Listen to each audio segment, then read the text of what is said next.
This is a presentation from the multinational international PREACT project, which is a multidisciplinary collaboration of machine learning experts and clinicians working with breast cancer patients on radiation oncologists and surgeons as well, working on improving the prediction of side effects of treatment from radiotherapy in patients having radiotherapy after surgery for breast cancer, particularly local regional nodal irradiation, which is irradiation of the axillary nodes, sometimes the nodes above the shoulder, above the clavicle, and also the nodes within the chest, the internal mammary nodes. And what we are presenting at the European Breast Cancer Conference is the development and training and testing of the machine learning prediction model for arm lymphedema, for significant arm lymphedema, which we trained across 3 international and French data sets of patients with breast cancer who underwent radiotherapy. And we were able to predict, just using their treatment, so features such as their treatment parameters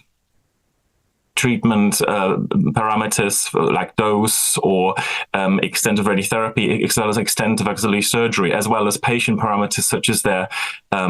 body weight, for example, their age. We were able to predict arm lymphedema with relatively high accuracy, with a combined accuracy of nearly 75%, with a sensitivity of 81% and a specificity of 73%. And that's just using the treatment and patient predictors features. We are currently working on, our collaborators are currently working on adding the radiomic imaging predictors as well as genomic predictors, and we would hope that the accuracy will increase. So the idea is to take this model forward later on this year into a clinical trial, which will seek to evaluate whether this model, identifying patients, which will randomize patients to receiving the prediction model, and then if they're at high risk of lymphedema, increased risk of lymphedema, wearing an arm sleeve like a stockinette for 3 months from the start of radiotherapy treatment, and then